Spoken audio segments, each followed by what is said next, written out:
Good morning, students. Now from today we are going to start part 2 in that chapter number first, that is accounting for share capital. Accounting for share capital. Okay, so in this chapter we have to learn share capital, and we will know about share capital of the company. Okay, how company raise the capital through issuing shares. Company अपना capital कैसे raise करती है ना, share issue करके. But before that we must know something about companies. हमको पहले ये पता होना चाहिए कि what is company, how many types of companies are there. Okay, so here first of all will see introduction. So in this introduction it is given. Now you have to keep your text book with you. आपको अपनी text book अपने पास रखनी है. Okay, so what is given here? See, the company form came into existence after Industrial Revolution due to limitation of proprietorship and partnership form in carrying out business on a large scale. So why there is a need of company? Company की जरूरत क्यों पड़ी हमें? So because of limitation of sole proprietorship and partnership firm. हम sole proprietorship और partnership firm में क्या करते हैं? जब बिजनेस को लार्ज स्केल पे करना होता है तो पॉसिबल नहीं है, क्योंकि वो लिमिटेशन था, है ना, प्रोप्राइटरशिप में और पार्टनरशिप फर्म के अंदर. So in this modern age capital is required for the business. Without capital we can not do any business. Capital के बिना कोई बिजनेस हो सकता नहीं है, वो हम सब जानते हैं. Now so company collects its own capital from several person. अब कंपनी में क्या होता है? कंपनी अपना कैपिटल सभी लोगों से क्या करता है? कलेक्ट करता है from different people of different region. Okay, now joint stock company is an association of person and has an objective of carrying out some business for profit. So here what is company? So this is the meaning of company. ये आपका company का meaning है. What? Joint stock company is a association of person. तो company क्या है? It is association of person. Now why? So why? So has an objective. उसका एक objective है. कौन सा objective? Carrying out some business for profit. कोई business carry करना है, किसके लिए? To earn profit. So company is nothing but what? It is a association of person carrying out with an objective to earn profit. तो उसको हम क्या बोलते हैं? Company. Now company has a separate legal existence by law. Company क्या है? एक separate legal existence है बाय लॉ. अगर आपको इंडिया में कोई कंपनी एस्टैब्लिश करनी है, सो प्रीवियसली पहले कौन सा एक्ट था? सो कंपनीज एक्ट 1956.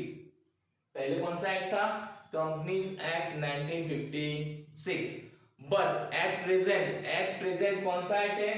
Companies act 2013. बराबर. तो आपको याद रखना है, पहले कौन सा एक्ट था? Companies act 1956. अब कौन सा हो गया है? Companies act 2013. अब इसमें क्या है? तो उसमें कुछ हमने अमेंडमेंट्स किए. क्या किए? चेंजेस किए. कौन से एक्ट में? 1956 के अंदर. और कौन सा बनाया? Companies act 2013. Now why it is known as Companies Act 2013? Because these amendments made in 2013, है ना, इसलिए. तो आपको दिया, देखो, in India first time separate act for company was made in 1956. India में सबसे पहली बार कब एक्ट बना था? Companies act 1956. Now from this chapter, आपको मैं समझा दूं, from this chapter total 10 marks question will be there. कितने मार्क्स का क्वेश्चन आएगा? Total 10 marks. आपको इस चैप्टर से 10 मार्क्स का क्वेश्चन आने वाला है. हाउ? तो 1 in section A, 1 in section B and 1 question in section E. It is for 1 marks, it is for 1 marks and it is for 8 marks. So 1 and 8 total 10. Understand? So from this chapter you will get 8 marks example in section E. तो यहाँ पर आपको कोई small example आने वाले नहीं है. 1 example in section E and 1 MCQ and 1 short question. So total 10 marks questions will be there from this chapter. Okay, so they can ask MCQ or short question from any lines. So here you have to remember which is the first act, 1956. Then recently Indian government has incorporated new companies that is 2013 after necessary amendments in previous act. यानी जो पहले act था 1956 उसमें कुछ amendments किए means changes किए और नया एक्ट इंप्लीमेंट किया कब से from 2013. Okay, so this is for your knowledge, Companies Act 1956 and Companies Act 2013. Now in this chapter हमको इस चैप्टर में क्या पढ़ना है? So how company raise the capital and for this how accounting treatments are given in the books of company. हमको यहाँ पर ये देखना है कि कंपनी अपना शेयर कैसे इश्यू करती है और उसके रिलेटेड जो भी अकाउंटिंग ट्रीटमेंट होती है वो कंपनी अपने बुक में कैसे करती है वो हम इस चैप्टर में देखेंगे. ओके, तो issue of shares. Now next point is what? Types of company.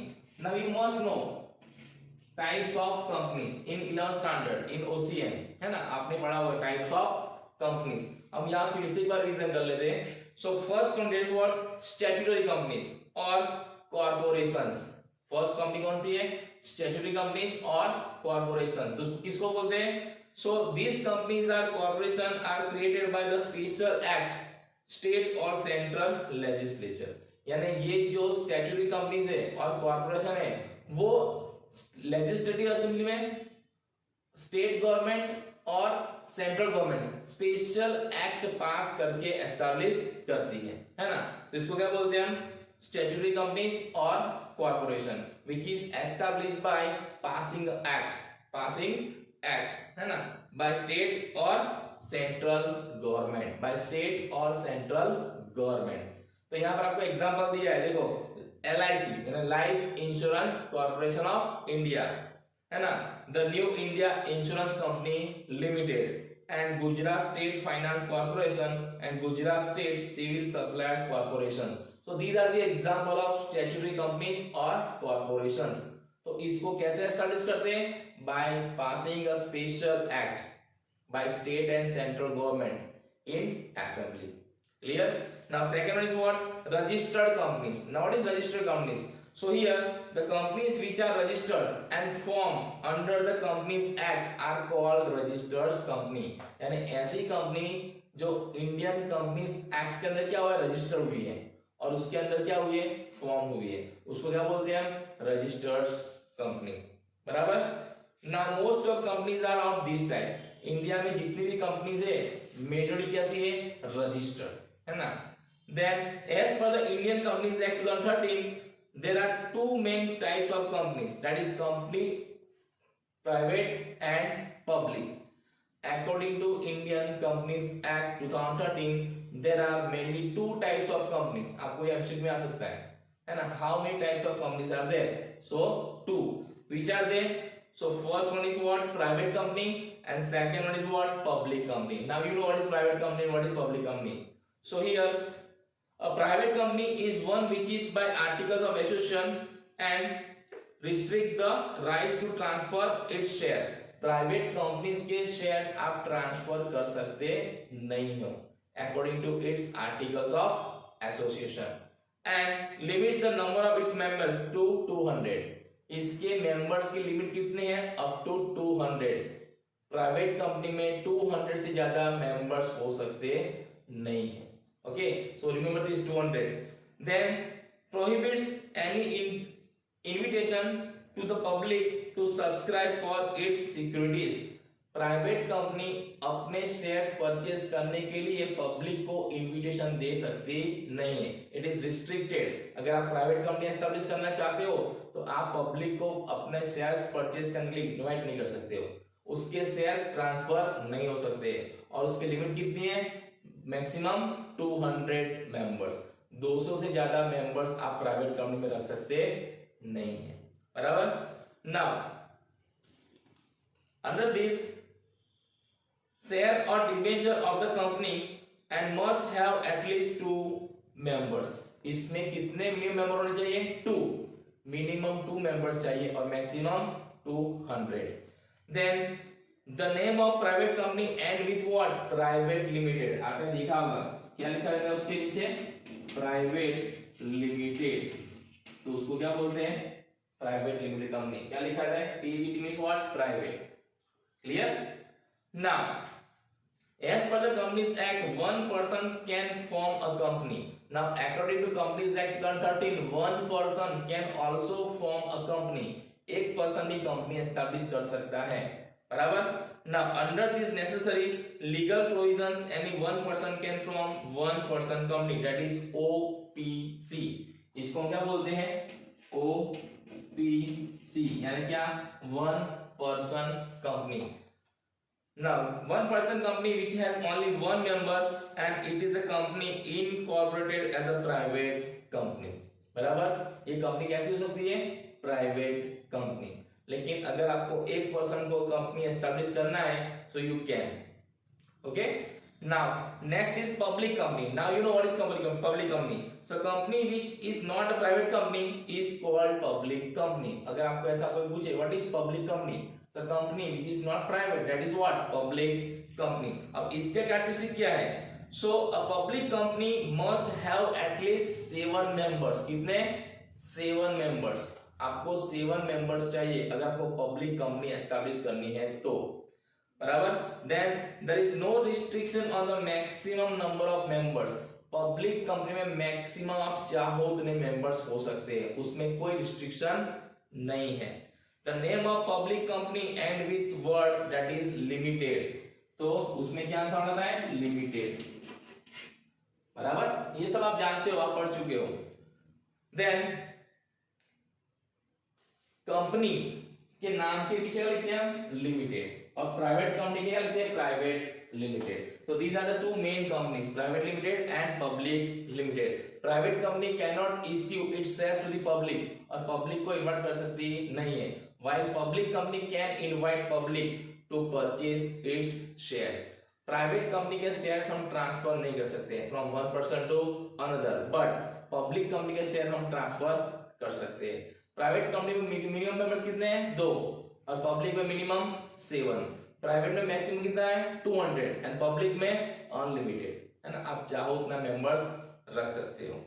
Okay, now next point is what? Based on liability members or shareholders. अब based on liabilities there are how many companies? 3 companies. Now which are the? It is given in your textbook. See, first, companies limited by shares. Companies limited by share. Now एक कौन सी company है? So in this company liability of shareholders is limited up to the extent of the face value of shares held by them. यानी इस company में आपने जितने share purchase किए हैं आपकी लायबिलिटीज उतनी ही है। Suppose I have purchase 100 shares of ₹10 each. So what is my liabilities? My liabilities 1000 only. My liabilities 1000 only. That is what?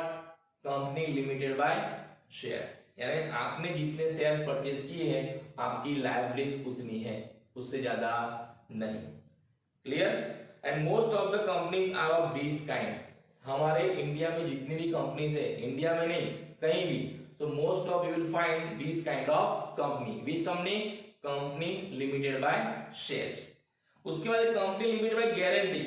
So in such company at the time of liquidation a liability of shareholder is limited to a specified amount as guaranteed. यानी जब कोई company liquidity means what?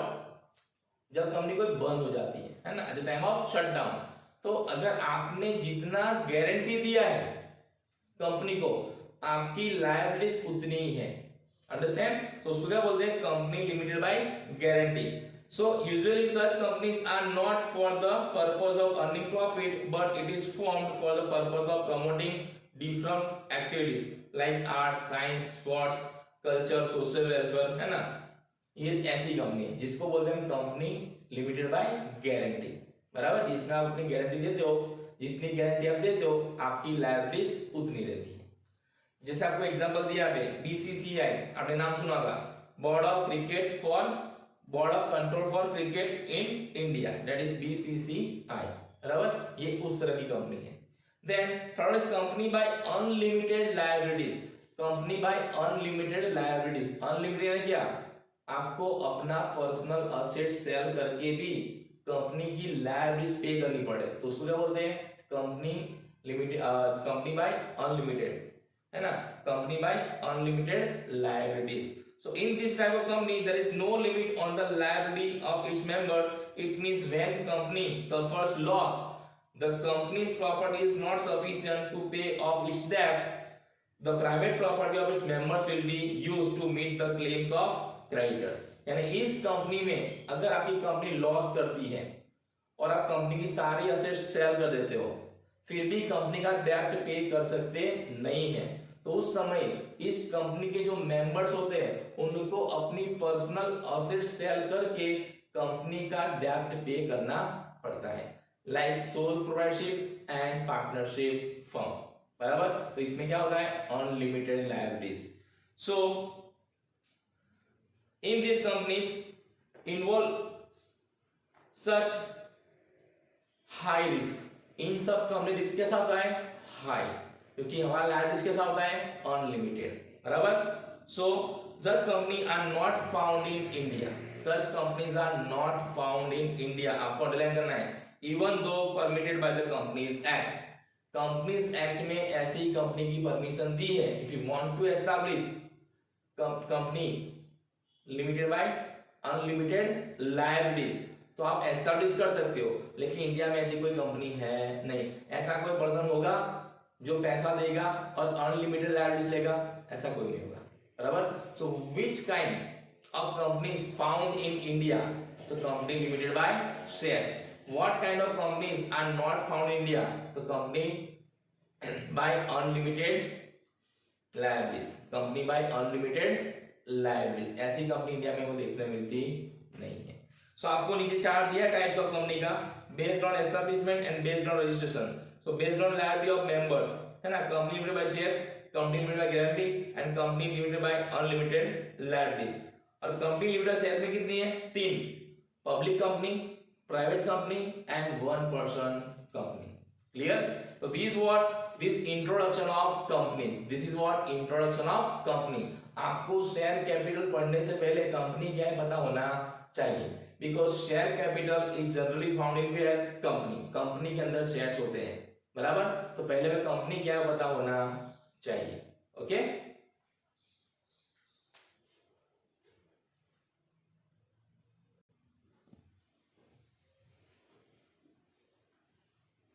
Now our next step, that is share and share capital. So our chapter start from this point, share and share capital. So what is share, है ना, and what is share capital, बराबर। आपको ये दोनों का meaning पता होना चाहिए। आपने वर्ड सुना होगा शेयर, है ना, आप करते हो शेयरिंग, बराबर। सो share and share capital. So first capital, so capital of company is called share capital. अगर आपको ऐसा पूछता है what do you mean by share capital, so capital of company is called share capital, बराबर।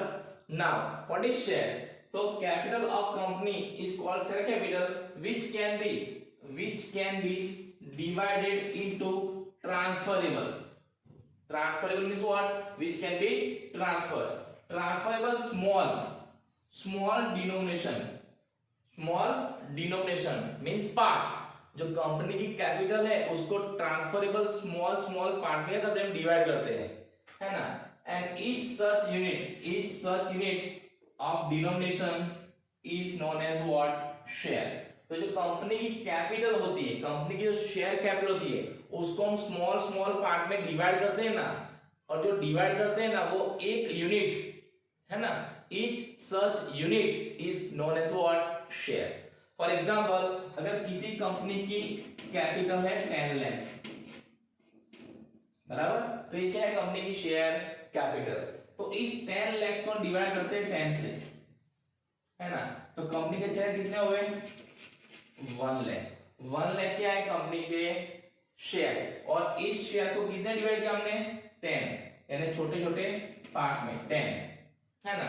तो ये 10 क्या है, कंपनी का शेयर, बराबर। तो आप जब कंपनी की शेयर कैपिटल को डिवाइड करते हो और जो स्मॉल पार्ट्स होते हैं वो स्मॉल पार्ट्स क्या कहलाते हैं, कंपनी का शेयर, है ना। तो कंपनी अपना शेयर कैपिटल ऐसे रेज करती है।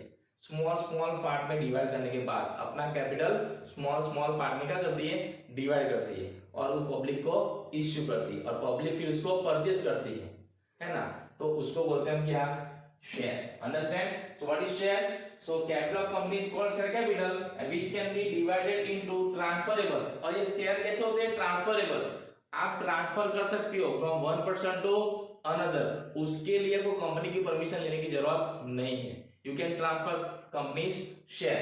Transferable small denomination is not part, company को कैपिटल को स्मॉल स्मॉल पार्ट में डिवाइड कर देते, जैसे 10 है ना, एक 10 फिर दूसरा 10 फिर तीसरा 10 बराबर। तो ये 10 रुपीज क्या है, उसका स्मॉल पार्ट, 10 रुपीज क्या है, स्मॉल पार्ट। तो 10 रुपीज को क्या बोलते हैं हम, शेयर, है ना, क्या बोलते हैं इसको हम, share, 10 rupees share. So this denomination, each such unit of denomination is known as share. ये जो हर एक यूनिट होता है 10 रुपीज वाला, वो यूनिट क्या कहलाता है, शेयर ऑफ द कंपनी। तो इस तरह से कंपनी क्या करती है, अपना कैपिटल रेज करती है बाय इशूइंग शेयर्स। कंपनी अपना शेयर कैपिटल डिवाइड करती है स्मॉल स्मॉल पार्ट्स में और वो पब्लिक को इश्यू करती है और पब्लिक उसको परचेस करती है और इस तरह से कंपनी अपना शेयर कैपिटल मार्केट से रेज करती है। Understand? Now here it is given to raise capital company issue prospectus as required by law and invites public to purchase its shares। Company क्या करती है, प्रोस्पेक्टस, कंपनी अपना prospectus issue करती है जिसमें कंपनी के बारे में सारी इंफॉर्मेशन लिखी रहती है ना, कंपनी का नाम क्या है, कंपनी का बिजनेस क्या है, उसका रजिस्टर ऑफिस कहां पर है, उसके बोर्ड ऑफ डायरेक्टर्स कौन है, उसके फाइनेंशियर क्या है, उसका बिजनेस क्या है, कितना शेयर इश्यू करने वाली कंपनी, शेयर का प्राइस कितना है, ये सारी इंफॉर्मेशन आपको प्रोस्पेक्टस के अंदर मिलेगी, है ना। और क्यों होती है, it's according to law, according to law आपको इश्यू करना पड़ेगा। किस लिए इश्यू करना है, टू इनवाइट पब्लिक, पब्लिक को इनविटेशन देने के लिए, किसके लिए, टू परचेज इट्स शेयर्स, उसके शेयर परचेज करने के लिए। Now those who purchase shares of company, अब जो लोग कंपनी के शेयर परचेज करते हैं ना, they are known as what, members of the company और share holder of the company. क्या बोलते हैं, they are known as what, members और share holders of the company, बराबर। सो जब हम किसी कंपनी के शेयर परचेस करते हैं ना, तो हम क्या कहलाते हैं, share holder of the company, है ना, and members of the company, and they are the co owner of the company. वो लोग क्या होते हैं, कंपनी के ओनर होते हैं, बराबर। अगर आप किसी के कंपनी के शेयर परचेस करते हो तो, लेकिन पूरी कंपनी के ओनर नहीं, जितने शेयर परचेस करते हो ना उतना। अगर मैंने 10 शेयर परचेस किए तो 10 शेयर का मैं क्या हो, ओनर हूं, बराबर, मेरा शेयर उतना है कंपनी के अंदर, इसको उसको बोलते हैं शेयर, बराबर। कंपनी के शेयर कैपिटल मेरा इतना शेयर है, बराबर।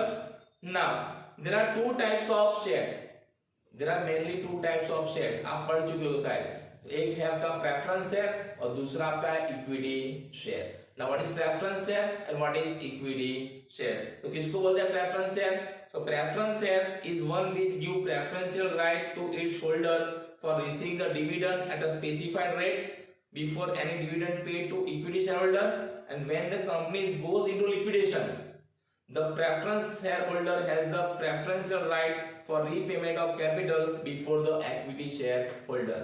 तो preference share किसको बोलते हैं? तो preference share means what?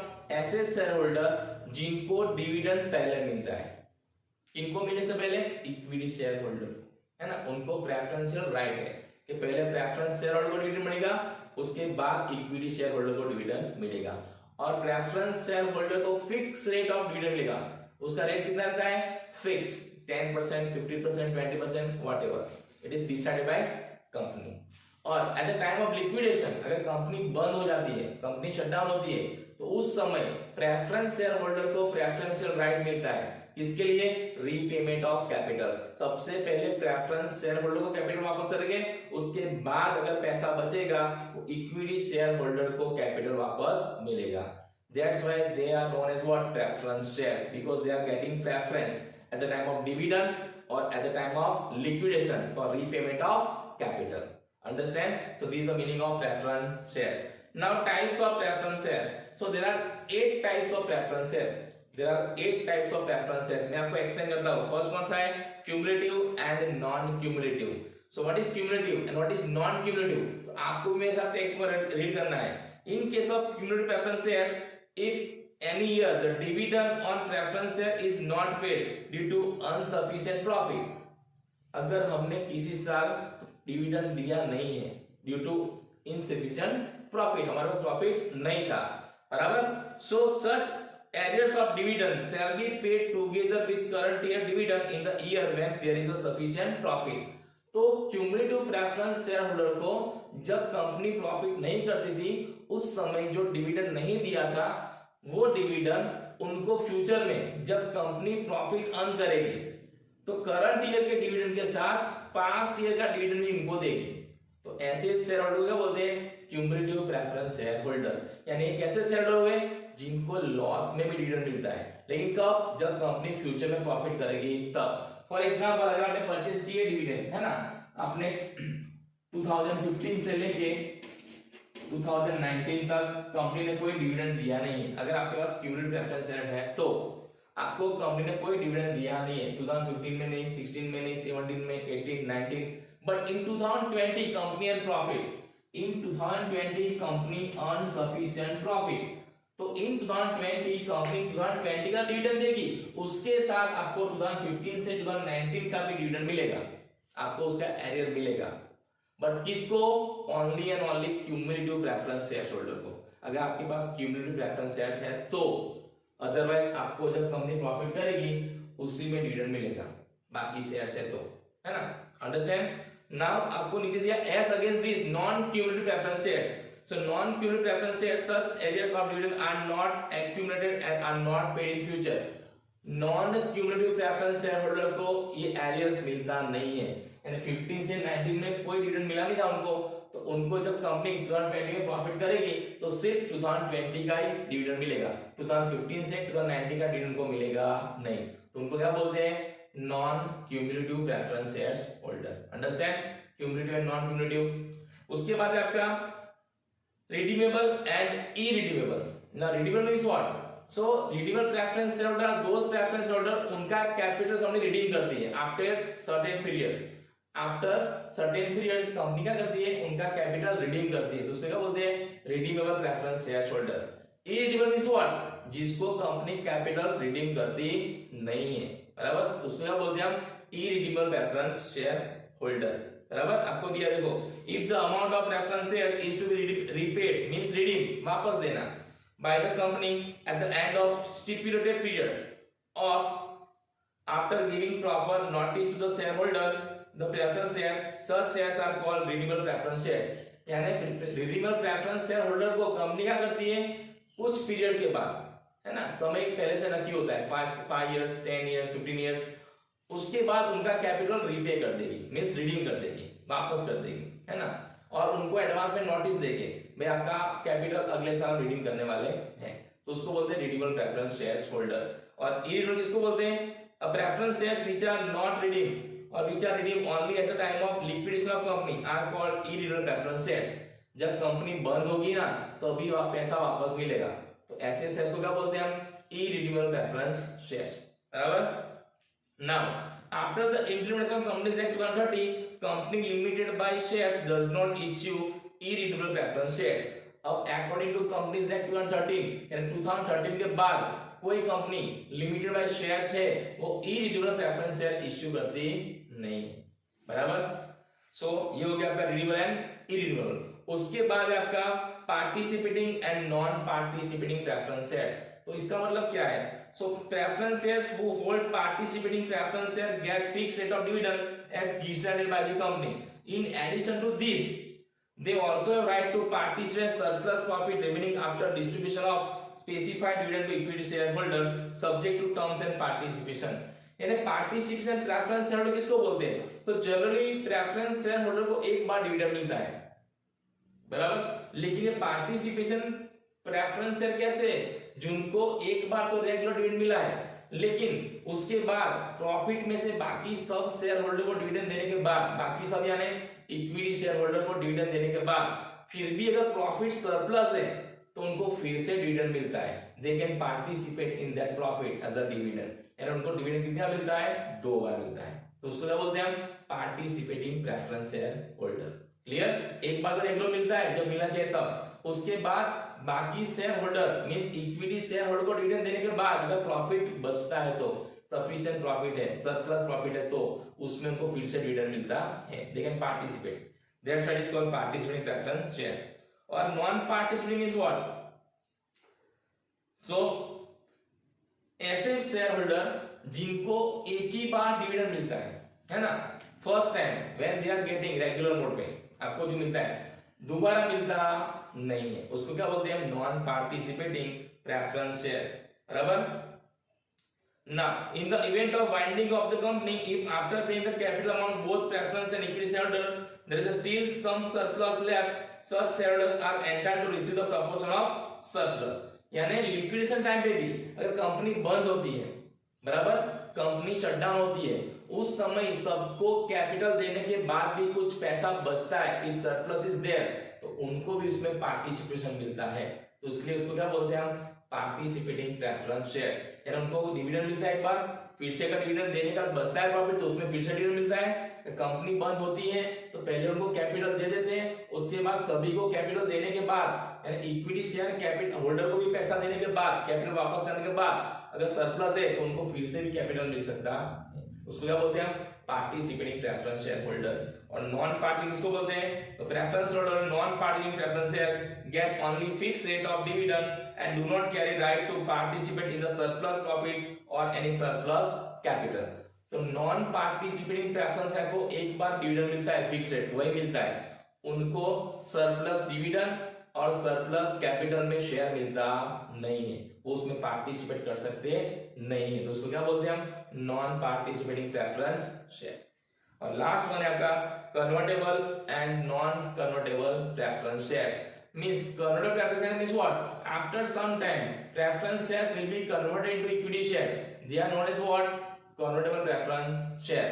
Or non-convertible means what? They are not converted into equity share. They are known as what? Non-convertible preference share. Clear? So these are the 8 types of preference share. This is for your knowledge. आपको याद रखना है, इसमें से 1 marks का short question आ सकता है, मैंने बोला था आपको, है ना। So what is redeemable preference shares? What is participating preference shares? What is convertible preference shares? What is cumulative preference shares? ऐसा क्वेश्चन आपको आ सकता है ना। Now इसके बाद आपका है इक्विटी शेयर और ordinary share. So equity share is also known as what, ordinary share. Equity share को हम ऑर्डिनरी शेयर भी बोलते हैं। तो इसका मीनिंग क्या है, the shares which are not preference shares are known as equity share. So what is equity share? The shares which are not preference shares, जो शेयर प्रेफरेंस शेयर्स नहीं है वो सारे कौन है, इक्विटी शेयर्स और ordinary share. Now equity share holders have voting right in the companies meeting. अब देखो इक्विटी शेयर होल्डर को वोटिंग राइट मिलता है कंपनी की जो मीटिंग होती है उसके अंदर, कंपनी के मैनेजमेंट में, बराबर। Then dividend on equity shares which is decided by the board of directors and approved by the shareholders in the general meeting is given only out of the profit remaining after distribution of dividend on preference shares at fixed rate। So equity shareholder को dividend कब मिलता है, preference shareholder को dividend देने के बाद, बराबर। और approve कौन करता है उसका, board of directors, है ना। directors क्या करते हैं उसका, decided by board of directors and approved by shareholders। कहां पर, in annual general meeting. So equity share holder का डिविडेंड डिसाइड कौन करता है, board of directors of company. उसको अप्रूव कौन करता है, share holders. In which meeting, in annual general meeting. After giving dividend to preference share holder at fix rate, उसके बाद अगर बचता है तो। Now, company gives a dividend on equity shares every year on the basis of current year's profit and profit of the previous year and accumulated reserves and possibilities of the future profit and also management policy of the company। अब equity share holder को dividend कैसे मिलता है, तो current year का profit देखते हैं, previous year का profit देखते हैं, accumulated reserve देखते हैं और management की policy क्या है उसके हिसाब से उनको dividend मिलता है। तो इक्विटी शेयर होल्डर को फिक्स रेट ऑफ डिविडेंड मिलता नहीं, वो फिक्स रहता नहीं है, ज्यादा भी मिल सकता है, कम भी मिल सकता है और नहीं भी मिल सकता है, बराबर। So at the time of liquidation company from the balance funds equity share holders have right to repayment of capital only after returning preference share capital. Liquidation time पे इक्विटी शेयर होल्डर को capital return कब होता है? Preference share holder को capital देने के बाद, अगर कैपिटल सरप्लस है तो, अदरवाइज नहीं। Clear? And last one, equity share capital is known as principal share capital of the company. So which shares capital is known as principal share capital of the company? Equity share, याद रखना। Then, according to the current provision of Companies Act, the equity share should have minimum face value of ₹1. इसको underline कर दो, last year exam में आया था। What is the face value of share? ₹1. According to Companies Act, अगर आपकी company है, आपको शेयर इश्यू करना है, तो आपकी कंपनी का शेयर का फेस वैल्यू कितना होना चाहिए? ₹1, बराबर। मिनिमम ₹1, यानी कम से कम ₹1 होना चाहिए, बराबर। In the present scenario most of the company have face value of each share is 1 और 10 और 100। तो जनरली फेस वैल्यू कितनी रहती है? 1, ₹10 और ₹100। लेकिन मिनिमम कितनी रखनी है आपको? ₹1। ₹1 से नीचे आप कर सकते नहीं है। क्लियर? तो आपको यह रखना है, what is the minimum face value of company share? So ₹1। Okay, so ये हो गया आपका टाइप्स ऑफ शेयर्स। आपको डिफरेंस दिया है preference shares and equity shares, तो आपको ये रीड कर लेना है। You know this difference, you already learn this difference in 11th standard. Okay, so today what we have seen? Today we have seen what? Introduction, then types of companies, then share and share capital and types of shares. Okay, so you have to write down all these points in your notebook. जितना मैंने board पे लिखा है उतना आपकी notebook में होना चाहिए, बराबर। और प्रेफरेंस शेयर्स के मीनिंग भी आपको पता होने चाहिए और उसके टाइप भी पता होने चाहिए कि how many types of preference shares are there. So mainly 4, बराबर, आपको ये पता होना चाहिए। एंड व्हिच आर दे, तो भी आपको पता होना चाहिए। Clear? In next lecture will start with types of share capital. हम अपने नेक्स्ट लेक्चर में नेक्स्ट पॉइंट देखेंगे types of share capital. Okay, so thank you, nice day.